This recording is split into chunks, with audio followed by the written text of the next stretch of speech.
Lo fundamental y lo que queremos es intentar transmitir la importancia que tiene el juez de vigilancia penitenciaria en lo que es la vida de los internos y en lo que es el cumplimiento de una condena, ¿no? Entonces, vamos a empezar pues gracias a ustedes por haberme invitado a dar mi opinión sobre algunas cuestiones. Pues muchísimas gracias. La primera pregunta es casi obligada. ¿Por qué estudio Derecho y qué le llevó a preparar unas oposiciones de judicatura? Bueno, estudié Derecho porque a mí lo de defender a la gente era una cosa que me gustaba, ¿eh? Y eso fue lo fundamental que me decidió a elegir esa carrera. Y luego me decidí por judicatura porque me fui dando cuenta de que a mí lo que me gustaba era la justicia con mayúsculas, aplicarla desde una posición imparcial en la que nadie me tuviera que decir lo que tenía que hacer. A lo largo de su vida profesional ha pasado por distintos puestos. Juzgado de primera instancia de instrucción, presidente de la sección de la Audiencia Provincial de Madrid, puestos en el Consejo General de Poder Judicial. ¿Cuál de estos cargos es el que más se aproxima a la joven que decidió estudiar Derecho? Pues el cargo jurisdiccional, por supuesto, porque los cargos que he tenido fuera del Consejo, los del Consejo fundamentalmente, no son cargos jurisdiccionales, son cargos más de gestión.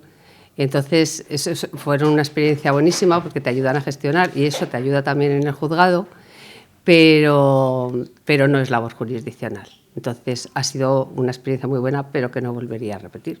Lo que me gusta es lo que hago.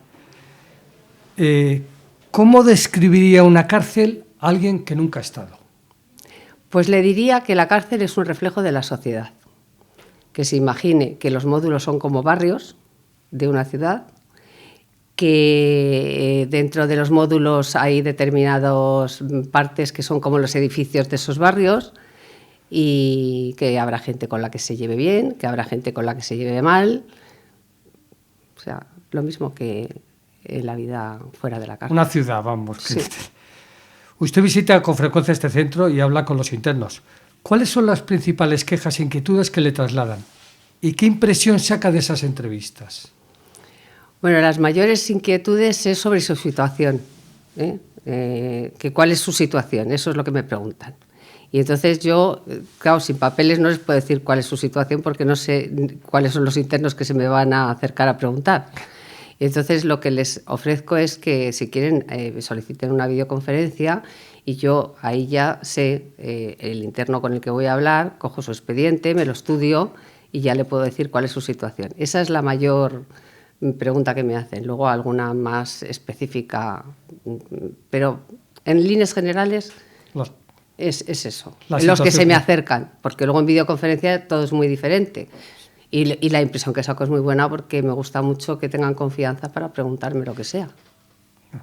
Le voy a pedir un imposible. Si me podría describir de forma breve en qué consiste su labor como jueza de vigilancia penitenciaria.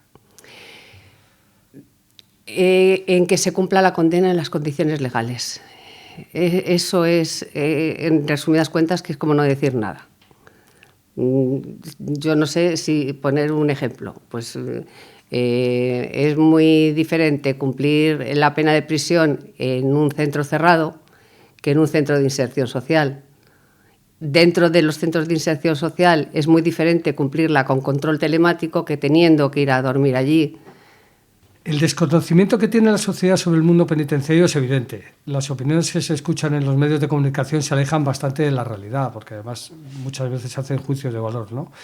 ¿Qué es lo que le pasa por la cabeza cuando escucha cosas que se dan por buenas y que nada tienen que ver con la realidad? O sea, cuando intentan explicar lo que es un tercer grado, cuando implican muchas veces los periodistas, muchas veces algún abogado.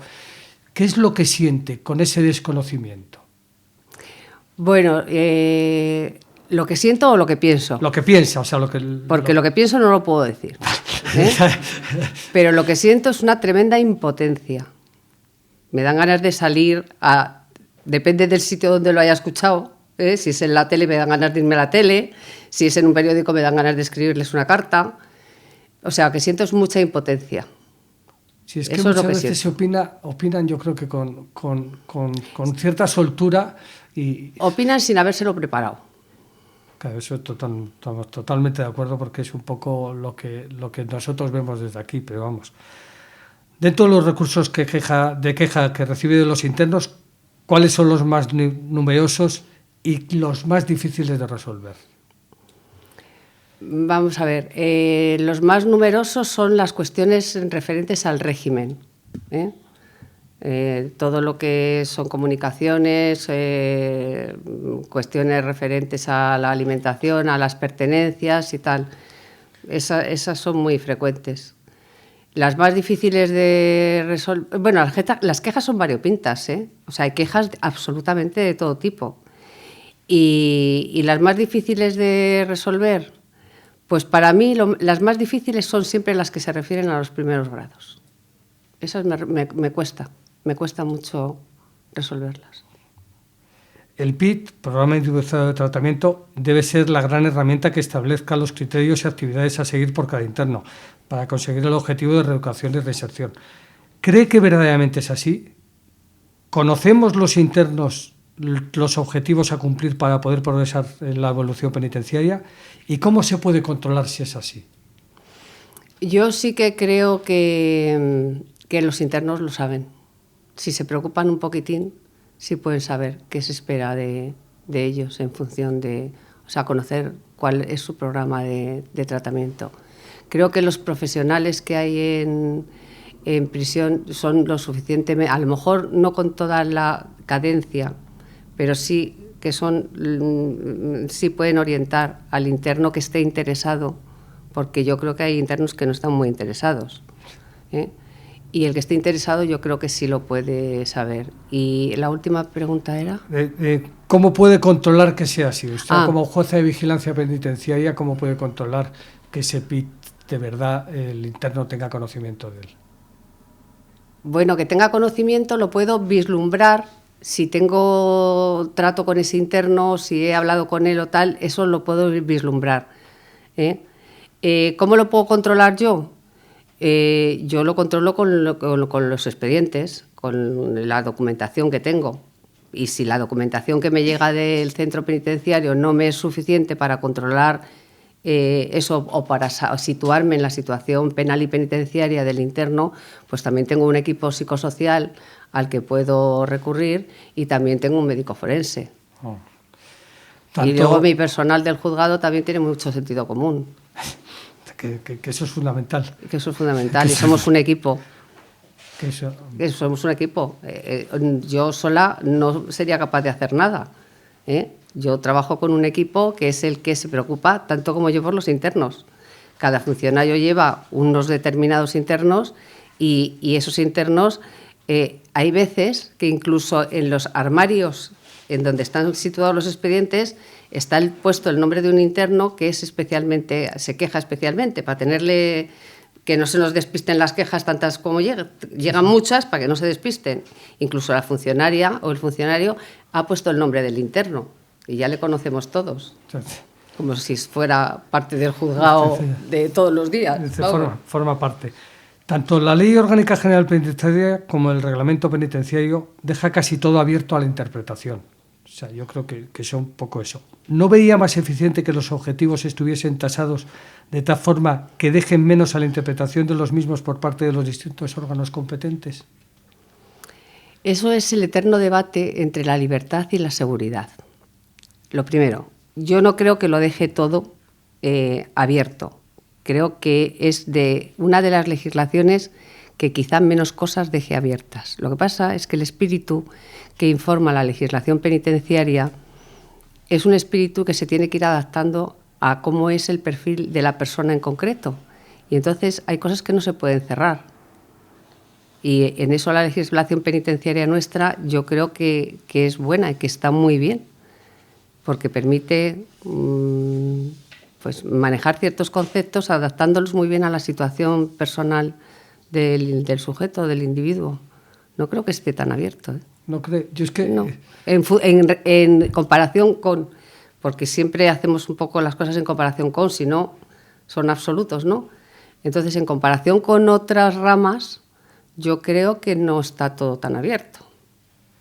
la necesariedad de que haya cosas abiertas va en función de que nuestro sistema es un sistema de individualización científica. Y eso quiere decir que hay que dejar abierto todo, o sea, abierta la mente, sobre todo, a las circunstancias que van integrando los papeles. Porque los papeles también se integran con las circunstancias de las personas. Y si eso estuviera cerrado, esto no podría ocurrir. La falta de funcionario, tanto auxiliares como los equipos técnicos, es un lastre que a la larga la pagamos más los internos, ya que eso disminuye de forma considerable la atención que se nos puede prestar. ¿Cómo cree que se puede hacer para solucionarlo a corto plazo? No tengo la respuesta. La respuesta está en otras instancias que no es el juzgado de vigilancia. Es que yo, en algunas ocasiones, las reuniones con los equipos técnicos se reduce casi a una entrevista, en algunas, no digo en todas, a una entrevista cada 6 meses.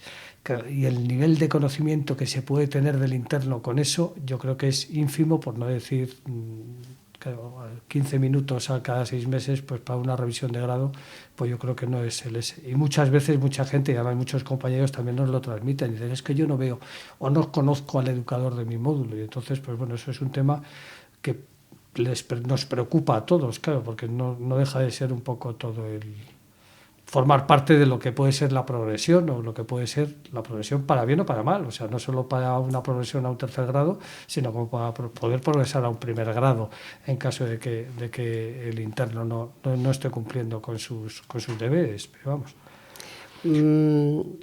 El poco tiempo que se dedica a los internos, pues francamente todo es mejorable y cuanto más tiempo se pudiera dedicar, pues más personalizada sería la atención, mejor se conocería la persona. O sea, francamente, si son 10 minutos cada 6 meses, a mí me parece muy escaso. También es verdad que los profesionales en todas las ramas y en alguna tan específica como esta, trabajan con unos protocolos que ya están muy estudiados y entonces van directamente a el grano de las cosas y a saber a preguntar lo que se quiere saber, que esto tiene sus cosas buenas y sus cosas malas, pues sí, pero en fin, carencias hay en todos los sitios. Van a llegar nuevos profesionales, por cierto. Nos alegramos. Indudablemente no hay 2 personas iguales y por tanto es muy difícil el poder comparar una resolución que competa a un interno con la de otro. ¿Por qué a veces existen tanta diferencia en decisiones que aparentemente son muy similares? En decisiones no, en supuestos, ¿no?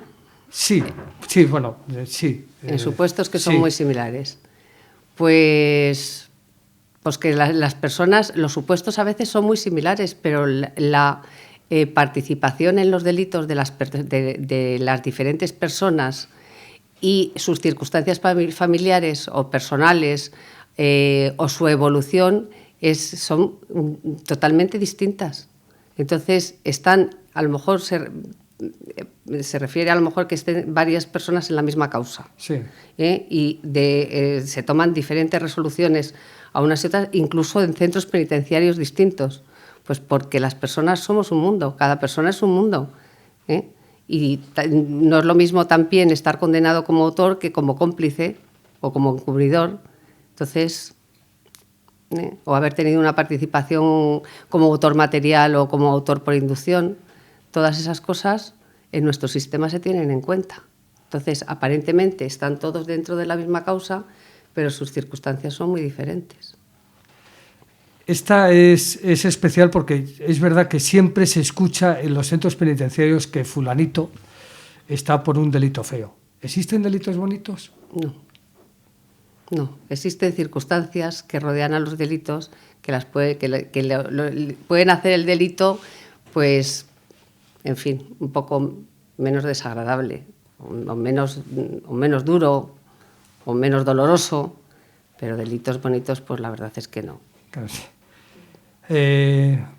Esta es casi... ¿Ve lógico que dentro de su jurisdicción existan internos sobre los que usted no tiene ningún tipo de control, ni acción, ni seguimiento, como ocurre en los que están penados por la Audiencia Nacional? ¿Eso puede resultar discriminatorio para ellos? Es que la Audiencia Nacional, hay un juez central de vigilancia penitenciaria, entonces tienen que tener la tutela de ese juez. Es una cuestión de competencias nada más. Yo tengo competencias sobre todos los internos que no son de la Audiencia Nacional, o sea, los que son de la Audiencia Provincial, de los juzgados de lo penal, del Tribunal Supremo, pero hay un juez específico central de la Audiencia Nacional. O sea, es un tema competencial totalmente, que no tiene ningún tipo de... Que no tiene más solución que acudir al juez de la Audiencia Nacional si perteneces, si estás, vamos, como preventivo o como condenado por la Audiencia Nacional. Muchos internos extranjeros esperan el tercer grado o la mitad de la pena para la expulsión, ya casi viene recogido en su condena. ¿Usted ve esa medida justa o no es un agravio para otro tipo de internos? Vamos a ver, los internos que se van a su país, eso es porque como se van a cumplir la condena a su país, están allí en libertad, ¿no? Sí. A eso se refiere. Sí. Las circunstancias en las que se van esos internos en libertad son las circunstancias en las que los internos españoles pueden ya estar en tercer grado o en libertad condicional. Con lo cual, agravio comparativo no veo mucho, porque lo mismo, o sea, estando en tercer grado con controles presenciales, por ejemplo, pues es prácticamente lo mismo que, o sea, hay muy poca diferencia. Entonces, no, a mí me parece bien, no veo que haya... No. ¿Qué opina del internamiento de enfermos crónicos no curables en centros penitenciarios? Pues opino que si se pueden valer por sí mismos, están bien, porque tienen unos servicios médicos que los atienden exactamente igual o mejor que fuera de prisión. En abril del año pasado se modificó el reglamento penitenciario para poder implementar en los centros puntos de acceso a redes de información en el que se menciona el uso por parte de los internos de las citadas redes. ¿Sabe usted en qué situación se encuentra para este centro penitenciario la implementación? Vamos a ver, el acceso a Internet, en definitiva, está aquí implementado, según me han hecho saber, está en el módulo 10 para la UNED, y está en la escuela. Pero, claro, los ordenadores se utilizan solamente en conexión a red cuando están supervisados o por un funcionario o por un monitor. Abiertos en general no van a estar nunca. No, eso está claro. Esta pregunta a mí me hace gracia, cuando hay internos que nos lo comentan, ¿no? Dice, ¿qué piensa cuando algún interno familiar le dice, me la voy a comer entera o a pulso? Bueno, me hace mucha gracia y lo que les digo es que las condenas están para cumplirlas. Luego ya la forma de cumplirla es otra cuestión, pero así en general, cuando te dicen, pues eso, que la condena es una expresión muy carcelaria. Mucho. Lo voy a comer a entera o a pulso, tal no sé qué. Y entonces, eso hay cosa que... Porque además dices, claro, el cumplimiento de condena no termina hasta que no cumples el 100% de la condena. Hasta que extingues la condena, claro. Por eso, pero que es una frase que es muy de carcelaria. Sí. Es que me la voy a comer a pulso. Digo, claro, si es que te ha tocado, o sea, nos ha tocado en este caso, me incluyo. O sea que hay personas que piensan que los beneficios penitenciarios no deben ser otorgados, un tercer grado o un 100.2, y lo califican de fraude de ley, cuando no deja de ser una forma de cumplir la condena. ¿Qué opina usted al respecto?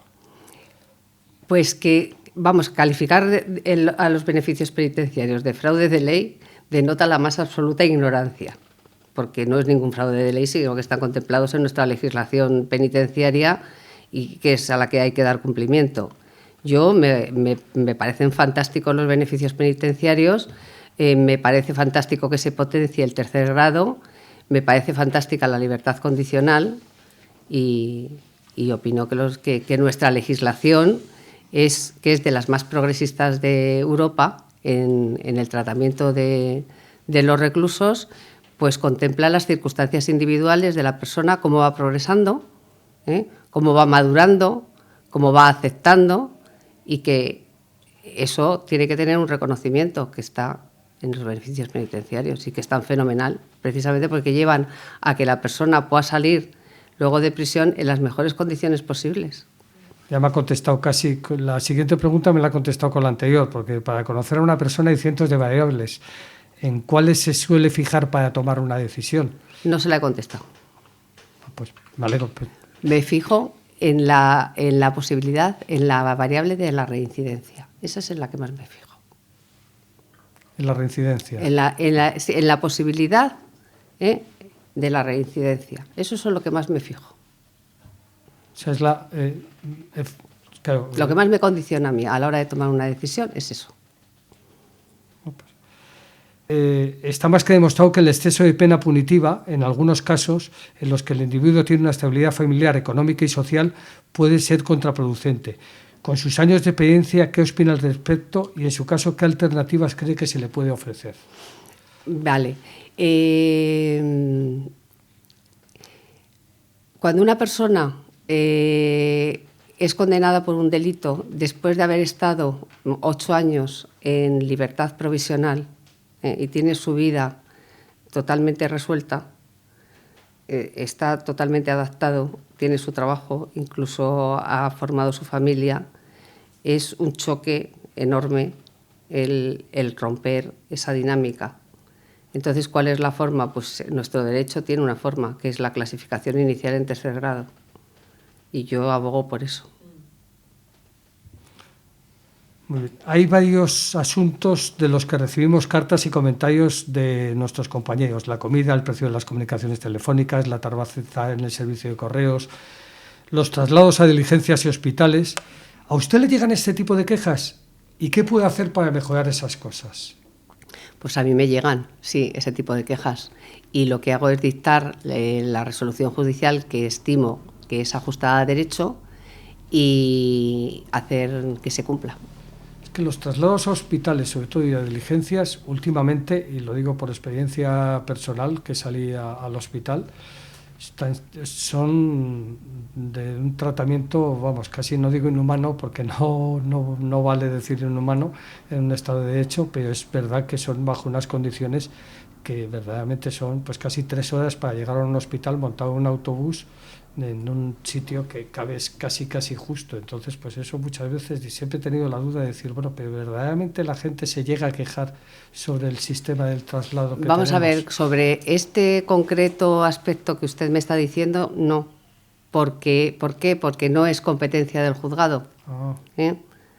Yo lo que puedo es, a veces hemos tenido reuniones con la Guardia Civil, y los furgones se han mejorado, pero la cuestión de los traslados pues es una competencia que excede también de lo que es el juzgado de vigilancia, con lo cual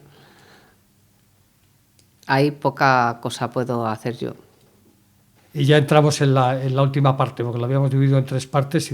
Con su experiencia personal como jueza, ¿es más fácil dictar una sentencia o velar por los derechos de los internos? Ay, madre, son cosas muy diferentes. Es una perspectiva de la profesión totalmente diferente una cosa de otra. Una sentencia quizá tiene una solo, tiene una complejidad técnica mayor que lo que es las resoluciones del juzgado de vigilancia penitenciaria, que son autos. Lo que pasa es que mientras que en un juzgado determinado se dicta una sentencia, un juez de vigilancia penitenciaria puede dictar 50 autos. Entonces, eso requiere tener un determinado perfil, ser de una determinada manera y ser capaz de ir muy rápido. Entonces, la función, o sea, cuando dictas una sentencia estás en tu despacho solo o en tu casa solo, pero el trabajo del juez de vigilancia es diferente, es muy dinámico y muy rápido. ¿Recuerda algún escrito que después de leerlo se haya preguntado, ¿en serio me han solicitado esto? Pues no, porque me puedo haber sorprendido por alguna cosa, pero no, así tal y como me lo pregunta, no. Todo me parece normal. A lo largo de su vida profesional, ¿cuál ha sido la solución más difícil como jueza de vigilancia penitenciaria? La resolución. Sí, o sea, la decisión, o sea, alguna resolución, alguna que le haya resultado difícil decir, pues no tengo más remedio que tomar esta resolución o tomar esta. Siempre me cuesta mucho ratificar la clasificación en primer grado. ¿Y las que son más satisfactorias? Pues de esas he tenido bastantes. Que viene incluso la gente al juzgado y nos da las gracias. Y en especial recuerdo un caso de una libertad condicional de una persona por la que abogaba muy poquita gente, y a la que le puse muchísimas condiciones. Y entre ellas estaba un seguimiento por el equipo psicosocial del juzgado de vigilancia. Bueno, pues la persona en cuestión estaba encantada porque decía que nunca nadie se había preocupado tanto por él. En toda administración que se precie siempre se habla de la reforma pendiente. En su opinión, ¿cuál sería la de la administración penitenciaria? Bueno, todo se puede mejorar, todo. Pero desde mi perspectiva, la mayor reforma que se tendría que abordar es la de la clasificación de los internos en primer grado de tratamiento penitenciario, para suprimirla si fuera posible. Veo que es una firme defensora de abolir el primer grado. O sea, sí. Eso está bien. Veo que no es la primera vez que visita la redacción y la primera vez que hablamos. ¿Qué mensaje enviaría a los internos de Soto del Real? Pues, vamos a ver, les diría que la cárcel es un mal necesario, que todo se pasa, y que todas las heridas se curan con el tiempo. Pues nada, pues hemos terminado. Muchísimas gracias por haber venido a visitarnos en un día soleado. Muchas gracias.